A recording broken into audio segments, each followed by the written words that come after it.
semuanya, balik lagi nih di podcast kita Kelompok 1 dengan saya Gladys, saya Dwinta, saya Winda, saya Sani. Oke, jadi hari ini kita bakal bahas topik yang sering dianggap sederhana, tapi ternyata punya banyak aspek hukum yang penting loh, yaitu akta tukar menukar hak atas tanah. Banyak orang mengira tukar menukar itu cuma kesepakatan biasa antar pihak, padahal dalam hukum pertanahan peralihan hak seperti ini justru harus dilakukan secara formal dan memenuhi ketentuan yang berlaku supaya sah dan mempunyai kekuatan hukum. Benar banget. Secara deskriptif, tukar menukar itu merupakan perjanjian timbal balik di mana masing-masing pihak saling menyerahkan hak atas tanahnya. Dasar hukumnya bisa kita lihat di pasal 1541 KUH Perdata yang mengatur tentang tukar menukar. Serta dalam Undang-Undang Pokok Agraria, khususnya pasal 26 yang menyatakan bahwa hak atas tanah dapat dialihkan termasuk melalui tukar menukar. Karena ini menyangkut peralihan hak, maka harus dibuat dengan akta autentik oleh PPAT. Nah, kewajiban penggunaan akta PPAT ini juga diperkuat dengan PP nomor 24 tahun 1997 tentang pendaftaran tanah, khususnya pasal 37 ayat 1 yang menyatakan bahwa peralihan hak atas tanah hanya dapat didaftarkan apabila dibuktikan dengan akta yang dibuat oleh PPAT. Jadi, tanpa akta tersebut, peralihannya tidak bisa didaftarkan secara resmi.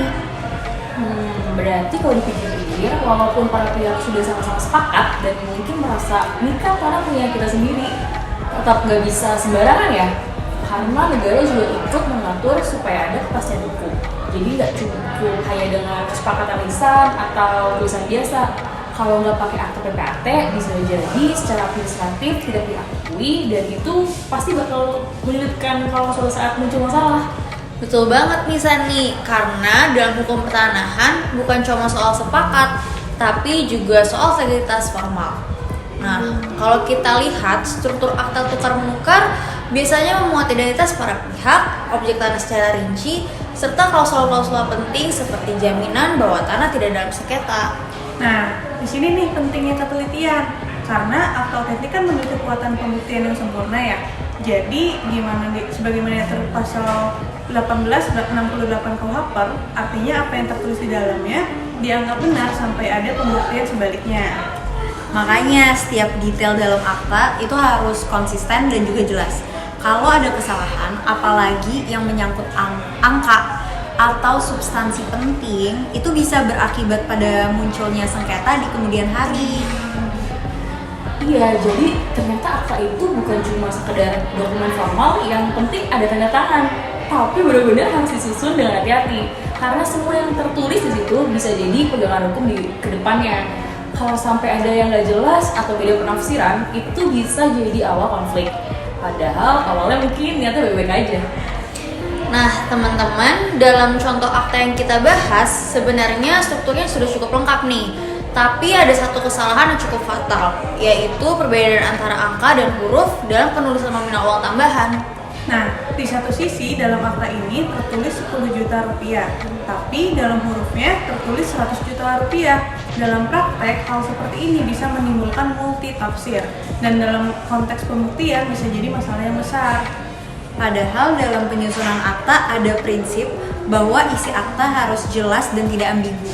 Nah, ketidaksesuaian kayak gini justru bertentangan dengan tujuan akta sebagai alat bukti sempurna yang memberikan kepastian hukum. Kalau dibayangin, ini kayak kesalahan kecil yang kelihatan sepele, tapi efeknya bisa panjang banget. Bisa jadi kedua pihak punya pemahaman yang berbeda soal nominalnya dan akhirnya malah jadi konflik. Jadi dari sini kelihatan banget kalau ketelitian itu bukan cuma formalitas, tapi benar-benar krusial. Iya, selain itu dalam akta juga terdapat klausula bahwa tanah bebas sengketa dan tidak disediakan dijaminkan. Klausula ini memang umum, tapi tidak cukup hanya berdasarkan pernyataan. Benar banget, karena PPAT kan memiliki kewajiban untuk bertindak hati-hati. Hal ini juga sejalan dengan kehati-hatian dalam jabatan PPAT, serta ketentuan dan peraturan jabatan PPAT yang mengharuskan pemeriksaan terhadap kebenaran data yuridis dan fisik objek tanah. Oh guys, berarti PPAT itu harus memastikan bahwa tanah benar-benar clean and clear, bukan cuma menerima keterangan dari para pihak. Ya nggak sih? Iya. Berarti nggak bisa ya cuman percaya gitu aja. Walaupun para pihak bilang aman, karena kalau ternyata di belakangnya ada masalah, misalnya sengketa atau sedang dijaminkan, dampaknya pasti besar. Dan bukan cuma para pihak yang dirugikan, tapi juga berpengaruh ke kredibilitas PPAT yang buat aktanya. Iya bener banget. Bener banget, apalagi dalam akta ini juga ada klausul yang menyatakan bahwa tanggung jawab sepenuhnya ada pada para pihak. Tapi secara hukum, klausul seperti itu kan tidak otomatis menghapus tanggung jawab dari PPAT sendiri. Iya bener banget, karena kan kalau misalnya ada kelalaian kan PPAT juga bisa dimintain pertanggungjawaban ya. Dan hal ini bisa berupa sanksi administratif, pelanggaran kode etik, bahkan gugatan perdata. Jadi tanggung jawab jabatan itu nggak bisa secara mudah dialihkan hanya dengan klausula dalam akta nggak sih? Nggak bisa. Menarik sih, karena dari sini kelihatan bahwa tanggung jawab hukum itu nggak bisa dipindahkan begitu aja lewat tulisan.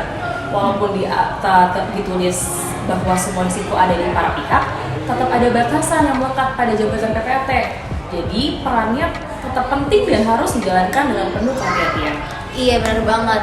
Nah di sisi lain, akta ini juga udah mencerminkan asas-asas penting dalam hukum pertanahan. Apa aja tuh Win? Oh iya, salah satunya ada asas terang. Asas terang ini peralihan dilakukan di depan pejabat yang berwenang, dalam hal ini PPAT. Nah, ada asas tunai juga nggak sih? Karena kan penyerahannya dilakukan saat itu juga sesuai dengan isi akta. Jadi bisa dibilang secara konsep sebenarnya sudah sesuai dengan prinsip-prinsip dasar hukum pertanahan. Hanya saja implementasinya masih perlu diperhatikan lebih detail lagi supaya nggak nimbulin celah yang bisa dimanfaatkan atau menimbulkan masalah di kemudian hari. Nah seru banget ya pembahasan kita kali ini guys. Iya, seru banget lagi. Jadi kalau mau ditarik kesimpulannya, akta tukar menukar itu tuh bukan sekedar formalitas, tetapi merupakan salah satu instrumen hukum yang sangat penting untuk menjamin kepastian hukum itu sendiri. Nah, dasar hukum ini udah jelas, mulai dari KUH Perdata, UU PA, hingga PP tentang pendaftaran tanah. Oh, tapi walaupun peraturan perundang-undangannya udah lengkap dan banyak banget, tanpa ketelitian semua itu bisa hilang kan fungsinya. Iya, dan akhirnya yang awalnya hanya ingin melakukan tukar menukar secara sederhana justru bisa berkembang menjadi masalah hukum yang panjang. Jadi emang lebih baik teliti dan hati-hati sejak awal daripada harus menghadapi konsekuensi yang jauh lebih rumit di kemudian hari. Iya bener banget. Kayaknya itu dulu kali ya pembahasan kita kali ini. Dari yang awalnya kelihatan sederhana sih ternyata akta tukar menukar punya banyak detail penting ya yang nggak boleh kita sepelein. Iya, jujur setelah dibahas jadi makin kebayang gak sih kalau misalnya hal kecil dalam akta ternyata bisa berdampak besar banget nih. Dari yang cuma beda angka sedikit bisa berujung ke masalah hukum yang panjang. Makanya penting banget gak sih untuk memastikan setiap isi akta itu tuh jelas, konsisten, dan juga sesuai dengan ketentuan hukum yang berlaku. Iya, semoga dari pembahasan kita kali ini kita jadi bisa lebih paham ya kalau akta itu bukan sekedar formalitas, tapi benar-benar fondasi penting dalam setiap peralihan hak. Oke, gitu dulu ya. Terima kasih buat yang udah mendengarkan kelompok 1. Semoga bermanfaat dan sampai ketemu di episode berikutnya. Bye-bye!